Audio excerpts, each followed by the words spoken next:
प्यारे दर्शकों, अगर मैं तुला लगन की बात करूं, तुला लगन के लिए ये गोचर कैसा रहेगा। मैं तुला लगन की बात करूं तो ये गोचर का जो परिवर्तन है उनकी कुंडली के छठे भाव में आ रहा है।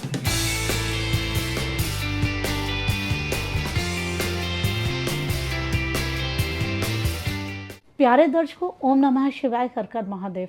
29 मार्च 2025 को शनि मीन राशि में आ गया और शनि का एक गोचर हमारे लिए बहुत सारी नई चीजें लेकर के आए। प्यारे दर्शकों, अगर मैं तुला लगन की बात करूं, तुला लगन के लिए ये गोचर कैसा रहेगा। मैं तुला लगन की बात करूं तो ये गोचर का जो परिवर्तन है उनकी कुंडली के छठे भाव में आ रहा है। शनि उनकी कुंडली के चतुर्थेश भी है और पंचमेश भी है।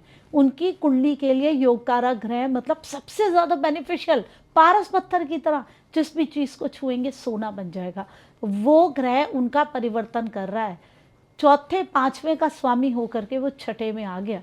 अब चौथा तो सुख भाव है, माता है, और पांचवा संतान है, आपके एजुकेशन है, आपके पुण्य है, आपके टैलेंट है, वो सब छठे में आ गए। और छठे भाव में इतने सारे ग्रहों के साथ बैठे हुए, ये देखिए, और शुक्र स्वयं वहां पे है, वक्री होकर के बैठे हैं। तो छठा भाव कॉम्पिटिशन्स का भी है, राहु केतु के एक्सेस में भी है। अगर आप किसी कंपटीशन की बड़े समय से तैयारी कर रहे हैं तो इस समय आप उसमें पास हो सकते हैं।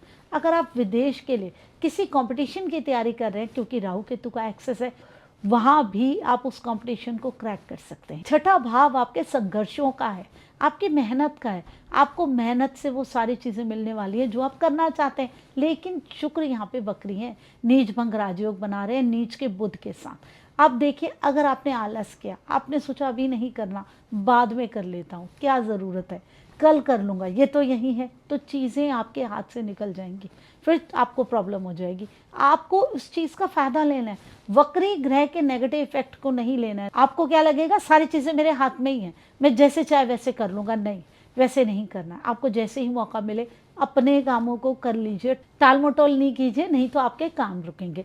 अर्थ त्रिकोण के दूसरे भाव में ये योग बन रहा है, मतलब आपके पैसे से रिलेटेड बहुत सारी प्रॉब्लम्स सॉल्व होने वाली है। कर्जे से रिलेटेड, पैसे से रिलेटेड बहुत सारी समस्याएं उठेंगी और सॉल्व होंगी।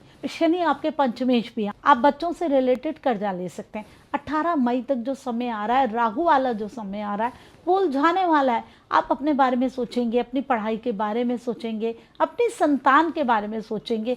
और अगर आपकी संतान नहीं हुई है तो ये वाला समय है, आप अपनी संतान से रिलेटेड कोई इलाज ले सकते हैं और वो इलाज लेके आपकी संतान हो सकती है। क्योंकि छठे भाव में आया है पंचमेश, साथ में राहु है। राहु जब भी होता है ना, तो वो नॉर्मल जो तरीके हैं ना उनको लेने की बात नहीं करता। जो नेचुरल तरीके हैं, आयुर्वेद है और जो मिट्टी के इलाज हैं, रेकी हीलिंग है, उस तरीके की चीज़ों को लेने के लिए बात करता है। तो उन चीज़ों से आपकी समस्याएं सॉल्व हो सकती हैं। राहु इंटरनेट से भी जुड़ा हुआ है। आपकी कुंडली का 10th लॉर्ड भी यही है, 11th भी यही है। आपके बिजनेस से रिलेटेड, आपके पैसे लाभ से रिलेटेड जो चीज़ें हैं वो इंटरनेट के थ्रू सॉल्व हो सकती हैं। अगर आप कोई बिजनेस करते हैं, कोई काम करते हैं, आप ऑनलाइन उन चीज़ों को कीजिए। आप ऑनलाइन में जाइए, देखिए आपको कितना बेनिफिट होने वाला है। अगर आप कोई जॉब भी करते हैं, उसमें भी आप ऑनलाइन की चीज़ों को सीखिए, कैसे किया जाता है, क्योंकि यहाँ पे आपको इंटरनेट और जो ये टेक्निकल चीज़ें हैं ये आपको लाभ देने वाली है। आप इन चीज़ों को जितना प्रयोग करेंगे ना इस समय, उतना आपको बेनिफिट होने वाला है। और जब आप अपनी सेहत की बात करते हैं तो आपको नेचुरल तरीके लेने हैं, आपको एलोपैथी की मेडिसिन नहीं लेनी है, आपको अपनी सेहत के लिए नेचुरल तरीकों को लेना है। क्योंकि शुक्र छठे भाव में आ गए, छठा रोग का भी भाव है। आपको बीमारी हो सकती है, लेकिन आप उच्च के हैं, बीमारी से आप बाहर आ जाएंगे। लेकिन आपको अपनी दिनचर्या बदलनी पड़ेगी, जो नेचुरल चीज़ें उनको लेना पड़ेगा। देखिए, तुला लगन वालों के लिए बहुत सारी चीज़ें एकदम से बदलने वाली है, क्योंकि उनकी कुंडली के सबसे बेनिफिशियल प्लैनेट छठे भाव में आ रहे हैं। बिना संघर्ष के, बिना मेहनत के कुछ मिलने वाला नहीं है। बहुत सारे ग्रह वही हैं, आप भी वही हैं, चीज़ें बहुत सारी उठने वाली हैं। जो चीज़ें आप इतने समय से चाह रहे थे वो सारी चीज़ें इस समय एक्टिवेट होने वाली हैं। 51 दिन का समय है, वो सारी चीज़ें एक्टिवेट होंगी। आपको देखना है कि आप जीवन में क्या चीज़ें चाह रहे थे, आप उनको कैसे कैसे ठीक कर सकते हैं, क्योंकि ये समय आपको उन सारी चीज़ों के ऑप्शंस देने वाला है। समय अच्छा है, लेकिन आपको परेशानियां रहेंगी, कष्ट रहेंगे।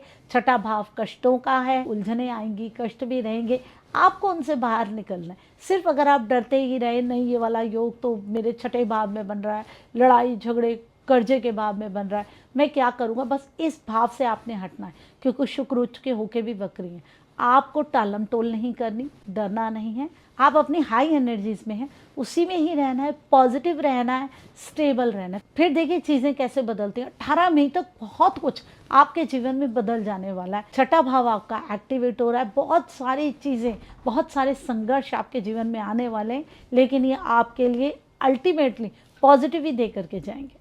बताइए प्यारे दर्शकों, आपको मेरी वीडियो कैसी लगी? अगर वीडियो अच्छी लगी लाइक ज़रूर कीजिए, कमेंट भी करिए। ऐसे ही अगर बहुत सारी मेरी वीडियोस देखना चाहते हैं तो मेरे चैनल को सब्सक्राइब कर दीजिए। ओम नमः शिवाय, खर खर महादेव।